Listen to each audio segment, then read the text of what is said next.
میرے سامنے یہ کتاب ہے، قاضی ایاز مالکی رحمۃ اللہ علیہ کی کتاب الشفا ہے۔ انہوں نے اپنی اس پیاری کتاب میں ایک باب باندھا ہے جس کا نام ہے فی تعظیم امرہ و وجوب توقیرہ، کہ یہ تیسرا باب ہے کہ اللہ کے پیارے نبی علیہ الصلوۃ والسلام کے حکم کی تعظیم کرنا اور آپ علیہ الصلوۃ والسلام کی ذات کی تعظیم کرنا، اس کا کیا حکم ہے۔ اب انہوں نے یہ نہیں ہے کہ انہوں نے کوئی اپنی باتیں لکھی ہیں، کتاب انہوں نے لکھی ہے، لیکن اس کتاب میں قرآن و احادیث کو جمع کیا ہے۔ اس اپنی کتاب کے اس باب میں سب سے پہلے جس آیت کریمہ کو یہ نقل کرتے ہیں، فرماتے ہیں کہ اللہ رب العزت نے قرآن مجید میں سورہ فتح ہے 26واں پارہ ہے، فرمایا اِنَّا أَرْسَلْنَاكَ شَاهِدًا، اے پیارے حبیب صلی اللہ علیہ وسلم ہم نے آپ کو شاہد گواہ بنا کے بھیجا، وَمُبَشِّرًا خوشخبریاں سنانے والا بنا کے بھیجا، وَنَذِيرًا اور ڈر سنانے والا بنا کے بھیجا، لِتُؤْمِنُوا بِاللَّهِ وَرَسُولِهِ تاکہ اے لوگو تم اللہ پہ بھی ایمان لاؤ اور اس کے پیارے حبیب صلی اللہ علیہ وسلم پہ بھی ایمان لاؤ، وَتُعَزِّرُوهُ وَتُوَقِّرُوهُ اے لوگو تم اس نبی کی تعظیم بھی کرو اور اس نبی کی عزت بھی کرو۔ پھر فرمایا وَتُسَبِّحُوهُ بُكْرَةً وَأَصِيلًا اللہ کی تسبیح بھی بیان کرو، صبح کو بھی بیان کرو اور شام کو بھی بیان کرو۔ اب ذرا قرآن کا اسلوب دیکھیے، پہلے ایمان کی بات ہے، اللہ کی ذات پہ کیا لانا؟ ایمان لانا۔ چونکہ اللہ کی ذات پہ ایمان نہیں ہے تو اعمال کا کوئی فائدہ نہیں ہے۔ جب تک بندہ اللہ کو ایک نہیں مانتا، وحدہ لا شریک نہیں مانتا، ہر اعتبار سے اسے یکتا نہیں مانتا، اتنے تک اس بندے کا ایمان میں داخلہ نہیں ہوتا۔ فرمایا سب سے پہلے ایمان لاؤ۔ جب ایمان ہو گیا یقیناً ایمان کے بعد اعمال کا تذکرہ ہوتا ہے، لیکن یہاں تھوڑا سی ترتیب برعکس ہے اور ہے بھی ایسے ہی، سمجھانا یہ مقصود ہے۔ سب سے پہلے ایمان لانا ہے، پھر نبی اکرم صلی اللہ علیہ وسلم کی تعظیم کرنی ہے، پھر اللہ کی تسبیح و تحلیل کرنی ہے۔ اگر ایک بندہ مومن نہیں تو اعمال کا کوئی فائدہ نہیں، کلمہ تو اس نے پڑھ لیا لیکن اللہ کے نبی کی تعظیم نہیں کرتا، اللہ کے نبی کی توقیر نہیں کرتا، حضور کی عظمت اس کے دل میں نہیں ہے، حضور کی محبت اس کے دل میں نہیں ہے، اعمال جتنے کرتا چلا جائے ان اعمال کا کوئی فائدہ نہیں ہے۔ ابھی قرآن کی آیات اور بھی آئیں گی، اور پھر ساتھ ہی وہ آیت مبارکہ سورہ حجرات کی بھی نقل کی، اور میں لا تقدموا بین یدی اللہ ورسولہ، اے ایمان والو اللہ اور اس کے رسول سے پیش قدمی نہ کرو، ان کے آگے نہ بڑھو۔ اب کیا مطلب؟ فرمایا اگر تم اللہ کے پیارے نبی علیہ الصلوۃ والسلام کے ساتھ موجود ہو تو حضور کے آگے نہیں چلنا، اگر تمہاری گفتگو ہو رہی ہے تو حضور سے پہلے تم نے اپنی کوئی گفتگو نہیں کرنی، اگر کوئی معاملات ہو رہے ہیں تو جب تک کہ اللہ کے نبی کا حکم نہ آئے تم نے اپنے پاس سے کوئی فیصلہ نہیں کرنا۔ یہ قرآن کا اسلوب ہے، یہ رب چاہتا ہے ہر معاملے میں تم ترجیح میرے پیارے حبیب صلی اللہ علیہ وسلم کو دو۔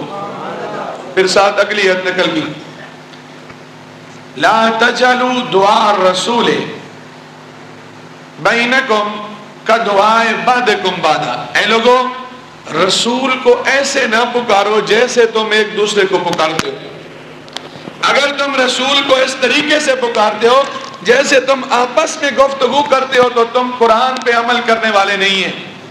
اور پھر اس کی تشریح میں لکھا، سہل بن عبداللہ رضی اللہ تعالیٰ عنہ سے روایت کرتے ہیں، فرمایا لا تقولوا قبل ان یقولوا واذا قال فاستمعوا له وانصتوا، فرمایا نبی کی تعظیم ہی ہے جب تک وہ گفتگو نہ کریں تم نے بولنا نہیں، جب وہ گفتگو کریں تو تم نے توجہ سے سننا ہے، نہ صرف سننا ہے، وَأَنْصِتُوا جب تک میرا حبیب بولتا رہے تمہیں بولنے کی بھی اجازت نہیں، خاموش بھی رہنا ہے۔ اور پھر قرآن مجید کی یہ آیت مقدسہ بھی ہم سب کے لیے ہے، فرمایا کہ لا ترفعوا اصواتکم فوق صوت النبی، اے ایمان والو اپنی آوازوں کو نبی کی آوازوں سے اونچا نہ کرو۔ تمہاری آواز میرے نبی کی آواز سے اونچی نہیں ہونی چاہیے. وَلَا تَجْهَرُوا لَهُ بِالْقَوْلِ كَجَهْرِ بَعْضِكُمْ لِبَعْضٍ, جیسے ایک دوسرے کو زور زور سے پکارتے ہو ایسے بھی نہیں پکارنا. اور آپ کے علم میں ہونا چاہیے اس آیت مقدسہ کا کوئی شان نزول اس طرح ہے کہ کچھ لوگ بنی تمیم کا وفد آیا اللہ کے پیارے نبی علیہ السلام کی بارگاہ عالیہ میں اور زور زور سے کہنے لگے یا محمدہ یا محمدہ یا محمدہ. بس اللہ کو یہ بات بھی پسند نہ آئی کہ میرے نبی کی بارگاہ میں آ کے تم نبی کا نام لے کے پکارو, نہ نہ نہ, اور اونچی اونچی آواز سے پکارو. اور میں یاد رکھو جتنا تو ہو چکا. اب اگر تم میرے نبی کی بارگاہ میں پہنچے اور تم نے ایسے پکارا جیسے عام بندے کو پکارتے ہو, یا تمہاری آواز نبی کی آواز سے اونچی ہو گئی, ان تحبط اعمالکم وانتم لا تشعرون, فرمایا تمہارے سارے اعمال ضائع ہو جائیں گے اور تمہیں پتہ تک نہیں ہوگا.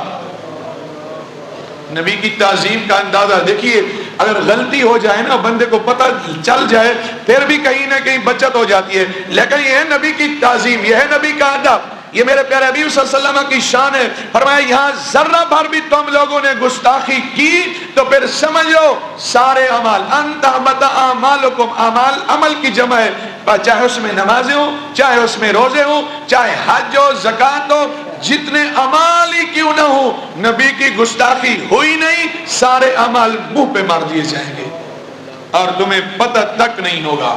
اور پھر کتنی پیاری بات کہی ہے, یقین جانیے. پھر اللہ رب العزت نے فرمایا یہ جو اونچی اونچی آواز سے میرے نبی کی بارگاہ میں بولتے ہیں اور میرے نبی کا ادب نہیں کرتے, فرمایا اکثرہم لا یعقلون, فرمایا یہ لوگ تو ایسے ہیں جو جاہل ہیں, بڑے سے بڑا سمجھداری کیوں نہ ہو, اس کا بڑے سے بڑا وقار ہی کیوں نہ ہو, فرمایا اگر وہ میرے نبی کا ادب نہیں کرتا, میرے نبی کی تعظیم نہیں کرتا, تو اس کے عقل کی اللہ کے ہاں کوئی ویلیو نہیں ہے, وہ جاہل سے جاہل ہے.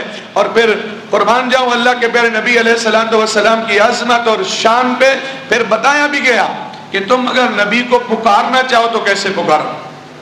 دیکھیے حضور کی شان کتنی ہے کہ حضور کی محفل کے آداب خود رب سکھا رہا ہے, بتا رہا ہے بیٹھنا کیسے ہے, بات کیسے کرنی ہے, گفتگو کیسے کرنی ہے, بلانا ہے تو کیسے بلانا ہے. ذرا سنیے, فرمایا اگر تم نے بلانا ہے نا وَنَادُوا بِأَشْرَفِ مَا يُحِبُّ أَن يُنَادَى بِهِ, فرمایا میرے نبی کو ان لفظوں سے, ان القابات سے پکارنا ہے جو میرے نبی کو پسند ہو.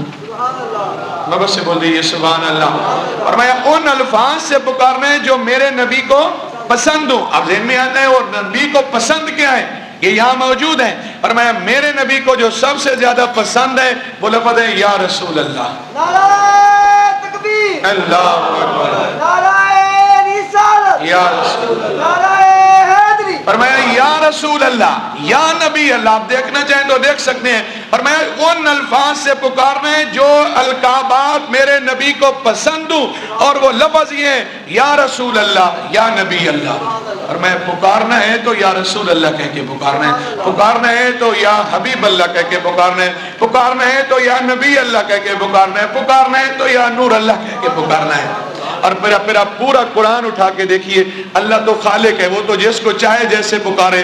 اللہ رب العزت نے بھی اپنے پیارے حبیب صلی اللہ علیہ وسلم کو نام سے نہیں پکارا, پکارا ہے تو یا ایھا المزمل کہہ کے پکارا ہے, پکارا ہے تو یا ایھا المدثر کہہ کے پکارا ہے, پکارا ہے تو یا ایھا النبی کہہ کے پکارا ہے, پکارا ہے تو یا ایھا الرسول کہہ کے پکارا ہے, پکارا ہے تو یاسین کہہ کے پکارا ہے, پکارا ہے تو طہا کہہ کے رسول اللہ کو پکارا ہے. اور پھر سنیے, پھر صحابہ کا جذبہ دیکھیے, حضور سے کتنا پیار کرتے تھے. یقین جانیے اللہ کے نبی علیہ السلام کے ایک صحابی ثابت بن قیس بن شماس ہیں. یہ ویسے ان کی آواز اونچی تھی, کان سے ذرا کم سنتے تھے, اونچی آواز میں بولتے تھے. اب انہوں نے گھر میں ڈیرا لگا لیا, آتے باہر نہیں نکلتے تھے. اللہ کے پیارے نبی علیہ السلام کی بارگاہ عالیہ میں جب یہ حاضر ہوئے تو اللہ کے نبی علیہ السلام نے سارا اسے پوچھا, اور یہ کہنے لگا خود, یا نبی اللہ لقد خشیت انا اکون ہلکت, یا رسول اللہ مجھے تو ڈر ہے کہ میں ہلاک ہو جاؤں گا, میرا تو دنیا و آخرت دونوں برباد ہو جائیں گے. میری آواز تو ویسے اونچی ہے یا رسول اللہ, میں آپ کی بارگاہ میں اونچی اونچی آواز میں ویسے ہی بولوں گا تو میری آواز اونچی ہو جائے گی, یا رسول اللہ میرا کیا بنے گا. لیکن یہ ذہن میں رکھیے یہ تعظیم اور پیار کا تعلق دل کے ساتھ ہوتا ہے. اگر دل میں آپ کی تعظیم نہیں، بھلے الفاظ آپ کے چھوٹے چھوٹے کیوں نہ ہو. اللہ کے نبی علیہ السلام نے فرمایا اے ثابت بن قیس تو ان لوگوں میں سے نہیں ہے.